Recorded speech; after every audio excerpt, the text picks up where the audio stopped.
우선 한숨 돌렸습니다. 토트넘이 유로파리그 4강에 진출하면서 손흥민의 트로피 들어올리는 상상을 이어갈 수 있게 되었습니다. 마치 손흥민을 위해서 승리한 것 같은 기분입니다. 이번만큼은 인정하겠습니다. 토트넘 땡큐. 기적은 일어났습니다. 제일 큰 기적이 뭔지 아세요? 토트넘이 후반전에 점유율이 27%였습니다. 결과론이긴 하지만 토트넘이 맘먹고 수비하자 제대로 걸어 잠궜습니다. 토트넘은 2월 17일 맨유와의 홈경기에서 1대0으로 승리한 이후에 무려 8경기 만에 무실점을 거뒀습니다. 토트넘이 아무리 부상자가 속출하면서 부진하고 리그 순위가 추락했다고 하지만 실점을 많이 했기 때문에 추락한 거고, 실점을 많이 한 것은 전술적으로 커버가 가능함에도 엔지 감독이 고집을 부리면서 일어난 것입니다. 그런데 이번 경기에서는 선수들 활동 범위를 좁히니까 잘 막잖아요. 물론 실점 위험도 있었습니다. 그렇다고 토트넘에게 기회가 없었나요? 그렇지 않습니다. 오히려 역습 상황을 자주 보게 되니까 손흥민이 이럴 때 있었으면 얼마나 좋을까 생각했죠. 최근 풋볼 인사이더에서 무리뉴 복귀론이 거론되던데, 경기 중에 몇 차례만 역습 축구를 맘먹고 하려고 해도 지금 토트넘 선수 구성이면 더 좋은 성적 거뒀을 거라고 봅니다. 우선 리그는 포기했으니까 강등은 안 되니까, 아니 강등돼도 상관없으니까 유로파리그 앞으로 3경기만 이기자. 유로파리그 다른 경기 상황을 좀 둘러봐야겠죠. 드라마도 이런 드라마가 없습니다. 토트넘도 후반전에 한 골을 지켜내기 위해서 심장 쫄깃한 순간들 연속이었잖아요. 그런데 저쪽 다른 두 경기는 더 난리도 아니었습니다. 역시 불구경이 재밌긴 해요. 먼저 토트넘이 4강에서 상대할 경기부터 살펴볼까요? 토트넘은 라치오 아니면 노르웨이 프로축구팀인 보데와 맞붙게 되는 상황이었습니다. 예상 밖으로 1차전에서 보데가 홈에서 2대0으로 이겨버리면서 유로파리그 1위였던 라치오가 비상 상황이었죠. 2차전에서 라치오는 기사회생하듯 2대0으로 합계 동점까지 만들었습니다. 그래서 연장까지 끌고 가고, 연장에서 선제골을 넣으면서 역시 약팀은 어쩔 수 없구나 싶었죠. 토트넘이 라치오를 만나는구나 싶었습니다. 그런데 보데가 110분에 동점골을 넣어버립니다. 그러면서 최종 승부차기를 했는데 보데가 이 승부차기에서 뒤집어버리네요. 총 양팀 합쳐서 10번을 페널티킥을 하는데 5번밖에 성공 못 시켰습니다. 이 경기 보면 유로파리그 참 수준 낮다라고 느낄만 합니다. 솔직히 보데 정도면 K리그 우승권 팀 정도로 보면 됩니다. 꼭 우승권 아니어도 이정효 감독 팀이 붙어도 해볼만 합니다. 토트넘이 4강에서 보데 글린트를 상대하게 됩니다. 1차전은 토트넘 홈에서 치러지게 됩니다. 좀 아쉬움이 있죠. 2차전 홈이 되어야 축제를 제대로 느끼게 되는 건데, 방심만 하지 않으면 결승 진출 확률은 매우 높습니다. 그럼 만약 결승에 오른다고 가정하고 상대할 팀이 누가 되느냐? 반대쪽 상황을 좀 볼까요? 예상대로 아틀레틱 빌바오가 레인저스를 꺾고 4강에 진출했습니다. 그리고 나머지 한 경기 맨유와 리옹의 경기가 있었는데, 이 경기가 살벌했습니다. 1차전에서 승부를 내지 못하고 2대2로 비긴 상황에서 맨유 홈에서 경기가 펼쳐졌고, 맨유는 매우 순조로웠습니다. 후반 25분까지 2대0으로 앞서 나갔습니다. 홈에서 2대0이면 이거 이겨야 하는 거 아닙니까? 그런데 8분 만에 2골을 실점하면서 맨유다운 실망스러운 경기력을 보여줬습니다. 그러니까 다음 시즌 2강인 영입하라고 그냥. 그런데 잘 나가던 리옹에서 경고 누적 퇴장이 발생하고 다시 맨유가 유리한 채 연장전을 가게 됩니다. 맨유는 이틀 쉬고 리그 경기가 있는데 이거 울버햄튼에게 또 패배하겠는데요. 맨유도 토트넘만큼은 아니지만 유로파리그가 중요합니다. 전념할 수밖에 없죠. 맨유가 15위라는 건 사실 토트넘보다 더 말도 안 되는 상황인 거죠. 맨유는 리옹이 한 명이 부족한데도 연이어 실점을 하면서 사실상 경기가 끝난 것처럼 보였습니다. 2대4예요. 정규 시간으로는 연장전 10분밖에 안 남았습니다. 이걸 어떻게 뒤집나요? 근데 맨유가 이걸 해내버립니다.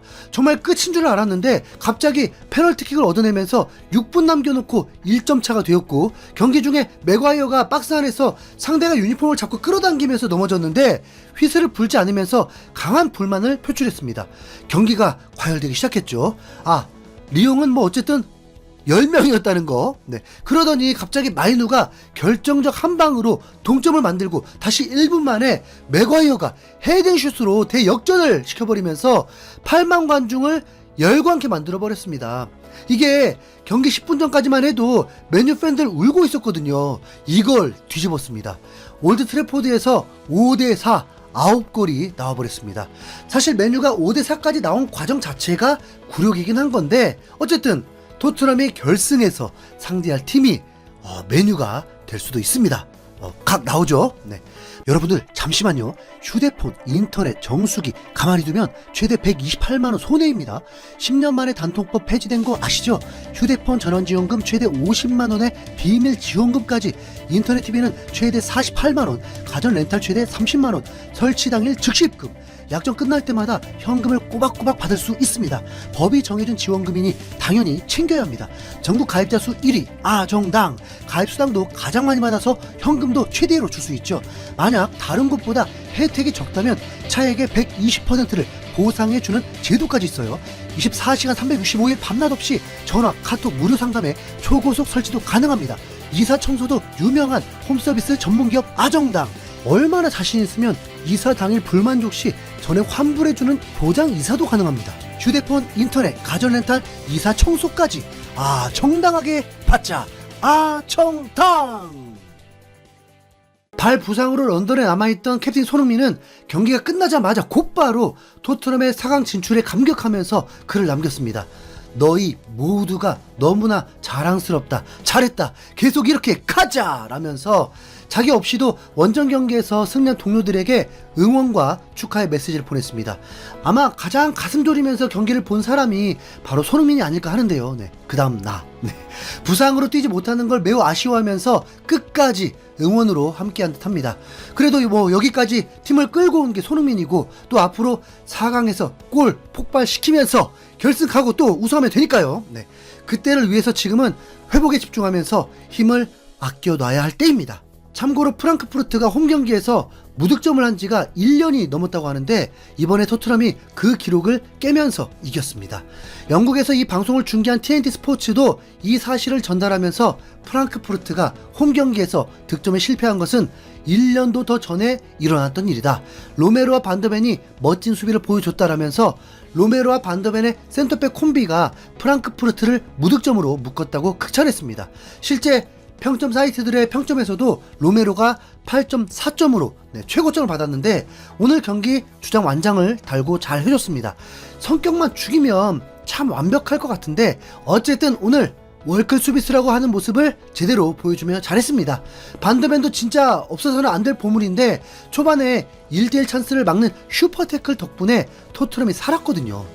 이 두 명만 건강하게 풀타임 출전할 수 있다면 유로파리그 결승까지 문제 없을 것 같습니다. 한편 토트넘 공식 SNS에는 경기 종료 후에 4강 진출에 환호하는 선수들의 모습이 공개되면서 큰 화제가 되고 있습니다. 반더벤이 가장 먼저 들어오면서 예스라고 우렁차게 포효했고 뒤이어서 존슨도 양손에 주먹을 쥐면서 마음껏 기쁨을 표현한 모습이었죠. 포로와 로메로도 우렁찬 함성을 지르면서 짧고 굵게 기뻐하는 장면이 나왔는데 로메로는 그 포효하는 목소리도 매우 굵어서 마치 장군 같은 포스가 느껴졌습니다. 실제로 보면 엄청 무서울 것 같은데 경기장 안에서 퇴장과 부상 없이 결승전까지 활약해 주길 바랍니다. 로메로 뒤로는 비카리오가 쫓아 들어오면서 뭐라고 쌀라쌀라 말하긴 하는데 정확하게 무슨 소린지는 좀 안 들렸습니다. 트로피라는 단어가 들린 것 같은데 트로피 꼭 딸 수 있다 그런 내용이 아닐까 조심스럽게 한번 추측해 봅니다. 이태리어 아시는 분 있다면 좀 알려주십시오.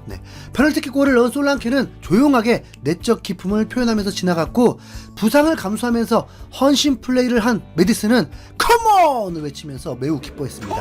후반전에 투입돼서 수비를 강화했던 단소도 마찬가지로 컴온이라고 소리치며 좋아했죠.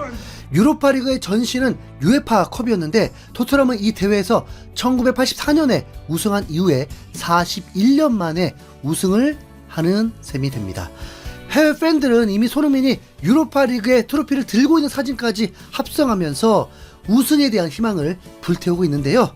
부디 이 일이 실제로 벌어지기를 진심으로 기대하도록 하겠습니다. 2025년 5월 1일 목요일에 결전의 날이 열리게 됩니다. 이상 흰수염고리였습니다. 감사합니다.